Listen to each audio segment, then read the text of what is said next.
Pancasila sebagai sistem filsafat.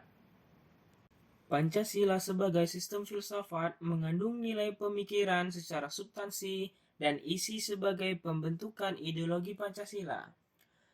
Filsafat Pancasila juga dapat didefinisikan sebagai pemikiran kritis dan rasional tentang Pancasila sebagai tujuan dasar negara dan refleksi budaya bangsa yang memiliki tujuan untuk mendapatkan pokok pikiran dan makna yang mendasar dari para pendiri negara. Menurut Ruslan Abdul Ghani, Pancasila dikatakan sebagai filsafat karena hasil renungan jiwa yang mendalam oleh seorang yang dituakan dalam suatu sistem. Pancasila sebagai sistem filsafat dapat membangun pemikiran bangsa yang memiliki akar, nilai, dan jati diri bangsa tersendiri. Secara mendasar, sistem Pancasila diletakkan di dalam jiwa bangsa agar dapat mengangkat harga diri dan jiwa bangsa yang merdeka secara material ataupun spiritual. Filsafat Pancasila juga dapat menjadi dasar acuan dalam menghadapi tantangan global serta revolusi industri yang dapat melenturkan semangat kebangsaan, cinta tanah air, nasionalisme, dan nilai luhur.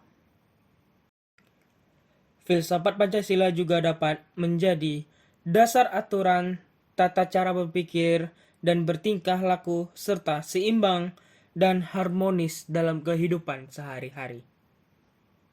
Landasan filsafat Pancasila. Landasan filsafat Pancasila berarti kita harus menunjukkan konsep-konsep Pancasila bukan hanya pada bangsa sendiri, tetapi juga pada negara-negara internasional. Landasan filsafat Pancasila menyeliputi ontologis, epistemologis, dan aksiologis. Secara ontologis dimaksudkan sebagai upaya untuk mengetahui hakikat dasar pada setiap sila yang ada pada Pancasila. Pancasila yang terdiri akan 5 sila yang setiap silanya bukan bisa berdiri sendiri, melainkan memiliki terikatan terhadap sila-sila yang lain. Begitu juga secara epistemologis dimaksudkan sebagai upaya mencari hakikat pada Pancasila sebagai suatu sistem pengetahuan.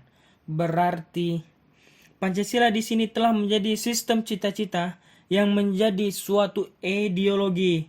Oleh karena itu, Pancasila harus memiliki rasionalitas pada setiap sila-sila yang ada pada Pancasila tersebut. Baik juga secara aksiologis, memiliki maksud Pancasila sebagai sistem ideologi, sistem politik, sistem ekonomi, sistem sosial budaya, dan sebagai sistem pertahanan keamanan nasional.